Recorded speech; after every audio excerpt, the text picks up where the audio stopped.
Hey, everyone. Ah, Granny. You're back. So, no good news for me, then?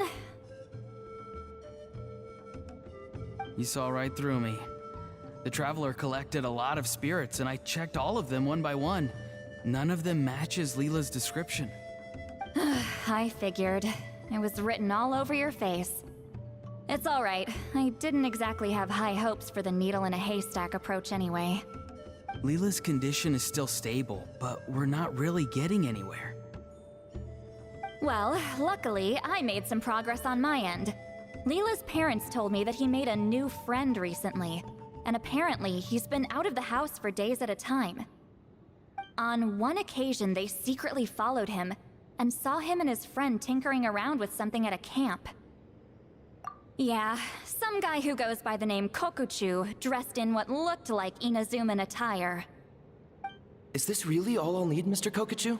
Ancient texts, hypersensitivity is usually treated with desensitization therapy. So, now, for a poor chap like yourself with no sensitivity to spirits whatsoever, you'll have to completely immerse yourself in spiritually rich substances for this to be effective. I'm electing to name this approach hypersensitization therapy. Is it risky? You're the spirit duffer, not me. I'm sure you're more clued up than I am on the potential consequences of brute force clairvoyance. Ultimately, it's your decision. All right, but I do have one last question. What's in this for you? People like me obviously don't have much clout in this tribe, so it's not like I can offer you much in return. You think I'm looking for a reward? Oh, my good sir, take a look at my face. Isn't the answer written here clear as day? What? What's written there? Just a friendly guy who's happy to help. What? So some random guy from Inazuma just felt like helping Leela cure his spirit deaferness? Hypersensitization therapy, huh? What a novel idea. Could that really work? Not on Leela by the looks of things.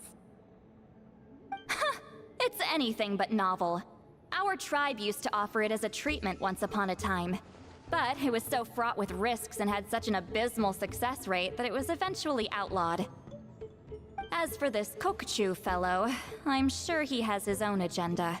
He conveniently disappeared right after Leela got into this mess. Leela's parents gave me the address of the camp, so I went and checked it out. There were clear traces of spiritual energy. And also, look what I found. What's this? A broken shard. Probably from a weapon or some sort of ceremonial implement. You feel that? It might look old, but it has extremely strong traces of spiritual energy. Leela must have used this as his medium. It would definitely explain how a spirit duffer like him was able to trigger a clairvoyant experience. Wait, there's something else. It feels so familiar. I think this is somehow connected to my ancient name. Connected how? Is it like a shard of an ancient name? No, more like... I think this item might have belonged to a previous bearer of my ancient name. Okay, that's it. Granny's getting itchy clairvoyance fingers. I'm going to try using this shard as a medium.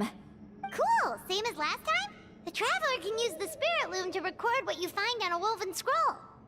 Nope. Auroron can do the recording this time. Why? It's a safety measure.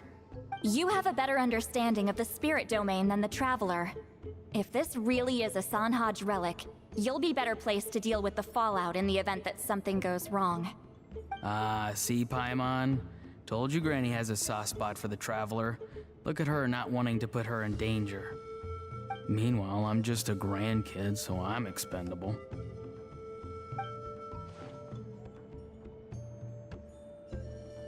Hey, what are you blabbing on about? Sorry, Granny. I'm ready now. Then let us begin.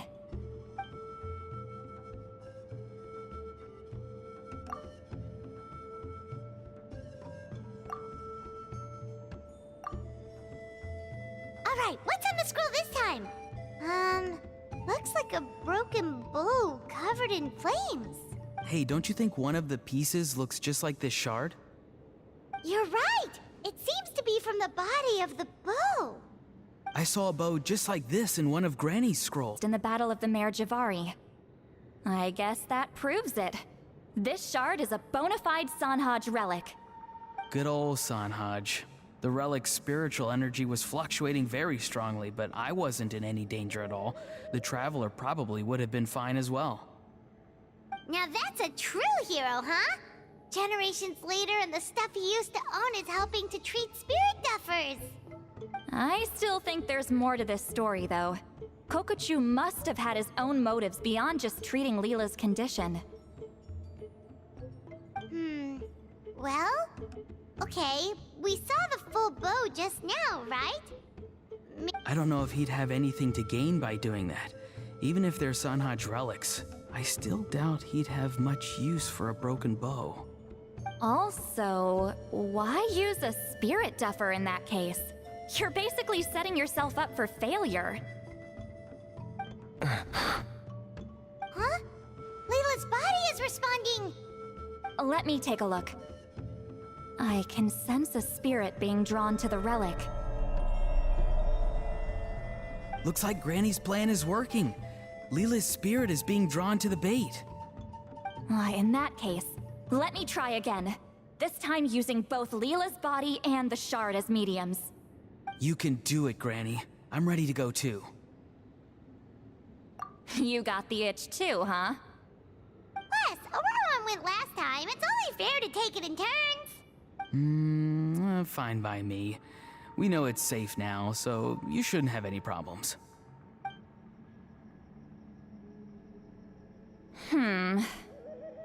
All right, if you insist. Be my guest. Just let me know when you're ready.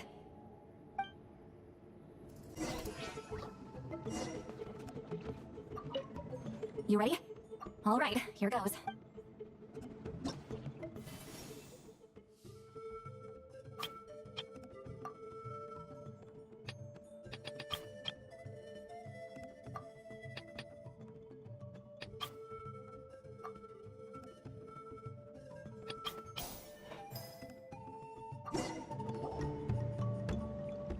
Another image has appeared. This one is a map. A map? Of where? Could it be the Mare Javari? The Mare Javari? The Mare Javari was reduced to a desolate wasteland after that big battle. Or rather, it became known as the Mare Javari after what happened there. The ashes of the monsters and warriors who fought there covered the entire battlefield. Sometimes, bone-chilling cries would be heard from the depths. That place is full of untold dangers and mysteries. Over the centuries, the finest adventurers have tried to prove themselves by venturing in. Sadly, most ended up perishing there.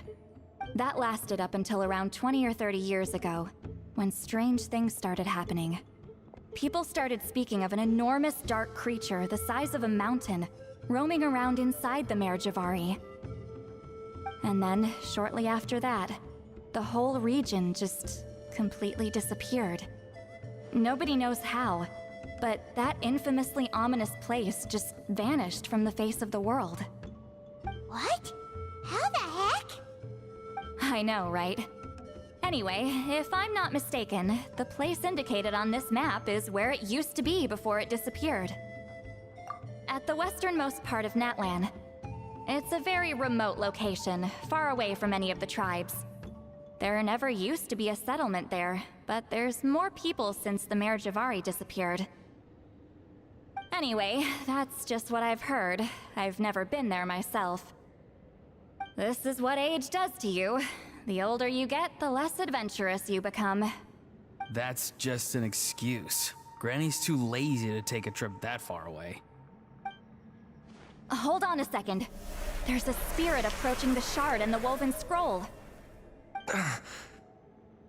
Oh, Leela's body is responding again! Quite a strong reaction this time. Does this mean what he was really seeking was the Mare Javari's location? I sense it too. There's a soul nearby. Almost a complete one. This is creeping Paimon out! Seems like the plan is working. So, can we just wake him up now? Not today. You might think bringing a spirit back into its body is, but it's far more complicated than that. I need to borrow a ceremonial sword and make some other preparations. It'll take me about 2 days. But don't worry. Now that his spirit's returned, there's just one step left. Let's meet up again in 2 days.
Strike a pose! Fallen leaves, adorn my night!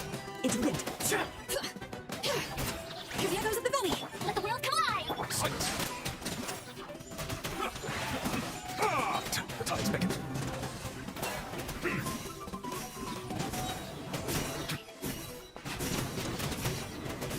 I'll go ahead. As one with wind and cloud, wind strike!